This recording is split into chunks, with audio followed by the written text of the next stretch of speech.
Hello and welcome to another Drive-In Double Feature. I'm Ryan, I'm Nathan. and this is the podcast where we talk about two movies a week every Tuesday and Thursday. But before I get anything to y'all, we have a Patreon over at patreon.com/Drive-In Double Feature Podcast. Nathan, I was at my local roller rink the other Mhm, day, and I was out there, skating, just jiving, having a couple of good times out there. mhm. And somebody saw me like skating and they're like, "Oh, those are some pretty sweet dance moves." I'm like, "Hey, thanks." And they're like, "You know what else is sweet is the deal over on Patreon for the Drive and Double Feature podcast. They have a bunch of fun conversations, some fun games, just a good old time over there for us movie fans, which Nathan and Ryan so graciously give to us for only $5 a month." And I said, "Oh yeah, that is pretty good." And they said, "I wonder, I hope Nathan and Ryan know how much we appreciate them." And I said, "I think we know." We do, I promise you. And Ryan, what's going on? It's Tuesday, I, and you're you know, you're the one doing I the Patreon read? This is so oh, I weird. thought, wait, I thought I thought this was Thursday, Nathan. Dang. Oh, well, we mixed it up. Dang, All right, it's crazy because we should have done the remake before the original, right? That's the proper way to do these things. that's how everybody watches movies. They watch the remake and then the original. I think so. Miracle on 34th Street. Watch the remake first, otherwise you won't understand the original. Absolutely. But Mhm. no, we wanted to do something a little different this week. We're actually watching the same movie twice this week. If you don't remember our last announcement, we are going to be covering Rollerball all week this week. We are doing the original one and the remake as well. And the first one we are going to start out with is the one from 1975, Rollerball, and that one's directed by Norman Jewison. This one is the original script. And if you want to believe, actually, this one is set further into the future than the remake one is. Yeah, yeah, you're right. So this one is actually set in 2018, I believe. I think Uh, so. I believe you're right. So it's if you remember that year in 2018, Nathan, when everyone was just going crazy for rollerball. Yeah, yeah, and corporations ruled over us. Yeah. Those were the days. Well, uh, yeah, I'm so glad corporations don't rule over us anymore. Yeah, no, I agree. I'm glad we don't have ads on sports games. Nobody, I'm just happy we don't have anything like that. Speaking of which, today's sponsor is I don't know some. Raid Shadow Legends. There we go. Yeah, Raid Shadow Legends. Yeah. Um, if you or Soylent, anybody love Soylent? Put the promo code Cash Cow Podcast. There we go. Yeah. But no, yeah, this movie is set in the weird future of 2018, which I guess was extremely far away at the time. They probably were thinking nobody's going to be watching this movie in 2018. Do you think anyone watched this movie in 2018? 100%. Yes, of course somebody watched this in 2018. Rollerball is a weird one because I've never seen either of these movies, but it's like a movie that always comes up. I feel like I've always known about Rollerball, I guess. It's just like a weird 70s sci fi flick that just kind of has existed. Yeah. So my experience with this movie in particular is I do remember when the original, I mean the not the original, the remake came out into theaters, Hmm. and I was, I was 2002, so I was like 14, which is like right at like the prime like action movie, like yeah, that looks sweet, type of Yeah. thing. And then I remember Googling that there was an original rollerball. And I was just like, oh, well, that's pretty cool. Forgot about it for a while. Then probably like 6, 7 years later, I ended up renting the original one on Netflix. Okay. And honestly, don't remember watching it at all. I know I've seen it, but like I couldn't remember a single thing from it. And Gotcha. I don't I honestly don't even remember if I finished it or not. So I went into this one. I'm like, all right. let me just go back in with an open mind. I'm older now. I have my attention span is a little longer, not much more, but a little bit. And I was just like, let's see what's going on. And uh, I gotta say, it's a very middle of the road movie for me. Yeah, yeah. Um, I I was interested in some of the aspects of this movie, and some of the game parts of it were actually pretty interesting to see, but there's a lot more talking in this one than I was expecting. I was expecting a lot more rollerball. Yeah, so judging from the way you're making it sound, I liked it more than you. I did enjoy it, but it is Mhm. definitely way different than what I was expecting. Like a 70s sci-fi movie about a futuristic rollerblading sport. I was like, okay, there's going to be a lot of action here, and it's going to be just mainly about the sport and the spectacle of it. And then come to find out, it's like a political thriller, Yeah.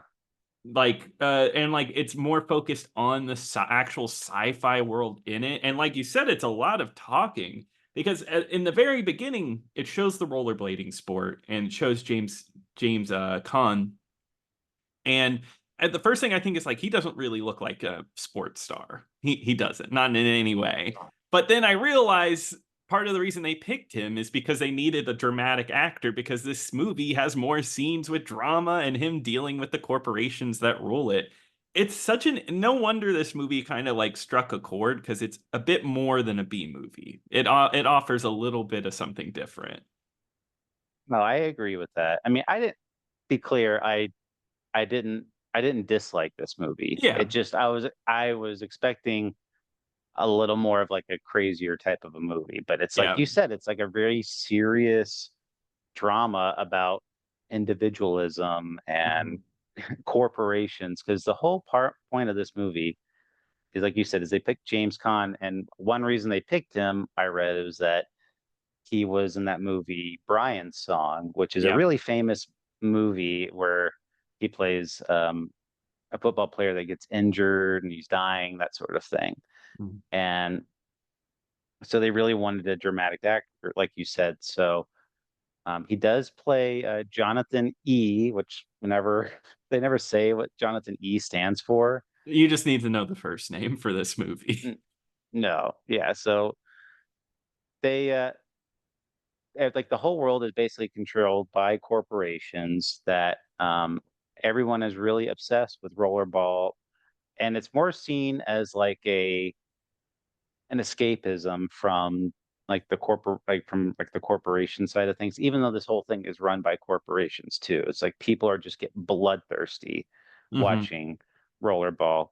And the thing about this movie is that these corporations are trying really hard to get Jonathan to retire. I Yeah, mean, that's like the whole inciting like incident of this movie is how great he is, and then them sitting him down and being like, "Hey, we're gonna retire you," but they like offer him everything because I guess there's an executive level where like you pretty much everybody under you works for you and you can have whatever you want. Like Jonathan's wife was taken by an executive just because he wanted her, so it's he gets to move up a level.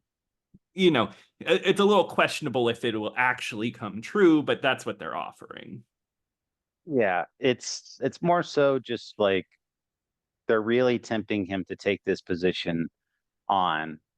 And he does refuse at first because he's basically like, no, I got a lot left in the tank, and I really want to see, because they're really close to the end of the season. That's the other thing too, because they're Hmm. like, there's only like 3 games left in the season, and he wants to see the season finish out before he thinks about retiring. And so the game itself is a very violent game in general, just because this is like at the height of like roller derby, Yeah. what going on in America, where it's just a very physical sport with some a lot of cheap shots sometimes. Hmm. It's a very high contact sport, and this one is no exceptions. And the whole deal is that they have to skate around the rink, and they can be drafted by like these motorcycles. So like these motorcycles can kind of pull them. Yeah. and they have to basically chuck a ball into a hole, and that's how they get a score a point. And it's like a huge metal ball. This thing looks heavy, and when it smacks people, it can kill them. Because I guess this is Yeah, a sport where people will die. it's that's the thing. Like the sporting event is that death is not unusual.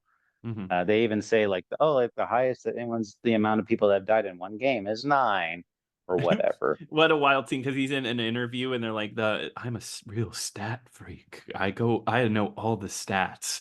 And you know, and like I guess the most deaths in the game were because of Jonathan. Yeah, so it's a very dangerous sport. So there are some rules to it, believe it or not. There are fouls and things like that. Yeah.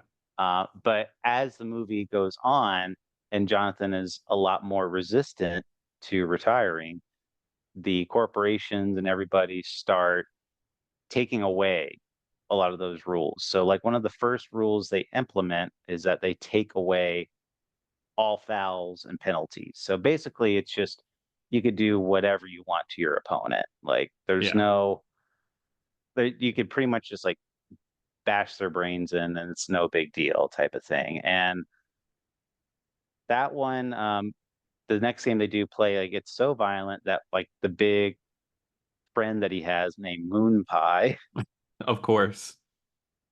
and he shows up and he ends up getting killed because these people basically like take these spike clubs and just punch him in the back of the head as hard as they can. Yep. And it's perfectly okay. And yeah, and I guess that's what adds like the tension to this movie is the idea that the next game is going to be even more brutal because eventually there is going to be no rules and it's going to be a game to the death. And I guess that's why the movie doesn't show the game as much as you would think. If I remember right, it only shows 3 games total, right? Correct. Yeah. But when it There's the does game at the very beginning and the second one and the finale. Yeah, and I think usually those scenes are a bit longer, but the gaps between them are pretty long too. Because it is a big focus on Jonathan being resistant and trying to figure out why he's being requested to retire and what comes after retirement and who controls everything. It reminds me a lot of, I mean, I know it's of the era, but it's just not what I expected. 70s thrillers, like I've like almost like Logan's Run type movie where it's about the dystopia and like there's a whole section of the movie where he goes off to I forget what country he goes to, but where like the main computer that runs everything is at, and he tries to question it. He's like, "Oh, what do the corporations do? Who controls it?" And the computer just won't answer him. And I like this scene because it's like a dead end. It's this build up to him finding out, and then you see this look of like, oh, I'm not going to get the answer that I need here, and just learns on like it's a very dour, depressing movie. Yeah, because he is trying really hard to research why these corporations don't want him there. And like you said earlier, his wife is missing from his life Hmm. and he misses her terribly. And he ends up having like a girlfriend kind of, and but you could tell he's not into her in the No, slightest. it's almost like they just like gave her to him, like almost like property, because she's there watching him. She works as a spy. Yeah. So she pretty much reports back everything that he does. And, she's like actively encouraging that he retires and just being like, oh, you should retire. Like, why not? Like, what's there to prove type of thing. And Hmm. he just not having any of it, just really wants her to go away at that point. And then I think one of the like interesting things about this movie is towards the climax of this movie when before the final game happens, he basically is just like, "Hey, I'm not gonna do anything at all until I speak to my wife. I like it. Hmm. Like I know you guys have her. You need to send her over to me, and then I want to talk with her." And they kind of have like this nice like date type of thing. Like they're just kind of enjoying each other's company and just kind of Hmm. reliving old memories because that's one of the things he does is he goes home and watches tapes of Mhm. them being together and going on dates, and And you gotta they mention that every TV is one big screen with 3 smaller screens on top of it showing the same thing, because it's the future. right, and they put it like, did they have like, it was like sort of like a VHS, I d like kind like of. you know, I still have my full, like, my Criterion VHS tapes. Oh, of course. Those are rare, the Criterion VHS tapes, because they didn't do many. So, but I this is the kind of future I like in movies, very analog-ish, like still using like physical things. It's kind of before the idea that it would be a digital world. We'd still have physical items for everything. Oh Um, yeah. Well, I mean, like, and it goes back to like the Apple or whatever, when yeah. they're basically just like, oh, like the 70s, like this is as good as it's gonna get. Like this is like fashion, furniture, this stuff is never going Oh, out of style. and I'm sorry to get off on a tangent because you were talking about his wife, but this movie is so full of of 70s fashion still. James Caan at one point is wearing an open shirt with a necklace, and he looks straight out of the 70s. They don't even try to go for anything different. And his wife has on like this really weird dress, like when she shows Yes. up with Yeah. like this cloak and everything. It's just it's It's really odd. yeah. But but anyway, he kind of has like this nice tender moment with his wife. They have sex and everything, and he's kind of thinking like they're gonna start rebuilding their future Mhm. together. But instead, he finds out that she came basically with the intent of telling him to retire because the corporation sent her. So she totally just betrayed his trust. Mhm. And he goes and deletes all of his old memories and just basically, we're done here. Yeah. And it's so I mean, it's a really like poignant moment, like that moment. Like, And were you expecting that from Rollerball? From a no, movie named Rollerball? I wasn't expecting something like that. It was Yeah. very much just like, oh wow, like they went they're like Yeah. making like a really serious drama. And I think that's what I ended up liking the most about this movie is that like aspect of how it could take like a movie with such a silly concept and play it so seriously. My issue is that I do think it is very slow at times. I was not expecting around it's a little over 2 hours long, and Yeah. it can be a bit slow. It's maybe a bit too many plot like asides and stuff like that. That's kind of how I felt. I mean, because I felt it could have moved a little faster, but Mhm. it's fine for what it is. It's very much just kind of like a relic kind of from the 70s. But the message in there, like with the sports and stuff like that, I mean, that's kind of somewhat, relevant today too. So Yeah, I mean, I mean, it's touching base on like some really interesting stuff, I feel like, about how money is in control of all this. I also really liked how they explained the meaning of the sport because the guy was like, "Oh, this is supposed to show that like we have to work as a team and being an individual will never get you anywhere," which I think that's kind of interesting. I want to ask though, how did you feel about James Caan's performance? Because it's odd. At times I really liked it, and then at other times I really didn't like it. There was like it felt like a mix. Maybe it's just the accent. I don't like the slightly southern accent that's happening here. I enjoyed his performance, overall, I would Okay. say. I mean, he's probably the best actor in Oh, for this sure. movie. Yes. So I enjoyed it, but I didn't think it was like he's been a lot better in other Oh, movies. So yeah. I'll put it that way. It's just I was it was kind of like, yeah, it's good, but I know he can do a lot better than that. Yeah, but at least it's better than The Godfather. We'll say that. Oh, oh yeah. I mean, Elf is peak. Oh my God. Don't we can't talk. We need to do an episode just on his performance in Elf. Elf, yeah, Oscar-worthy performance of Elf. But I but forgot he was an elf. but Yeah, what you're kind of saying though is that's kind of like the reason why they wanted Jonathan to retire is that Jonathan stood out too much as an individual, and Mhm. if the more popular he would get, the more people would start wanting to stand out as individuals and might have like this big uprising against these corporations. So it was kind of like this, we need to deter that type of attitude in the sport.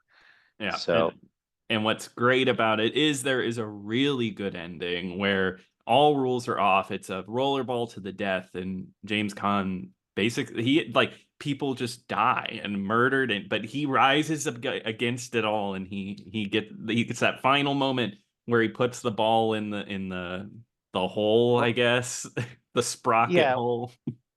well, yeah. So like that's kind of like the main deal of the movie, like you said, is they take out all rules, and it's the rule is last man standing. So it's pretty Hmm. much you either need to be completely incapacitated or dead on your Hmm. team in order to win this game. So I mean, like everyone's getting so bloody in this Yeah. movie. Like everyone's like they're dying, like their motorcycles are making them flip, or people are just getting brained with like these gloves or the ball or Yeah. whatever.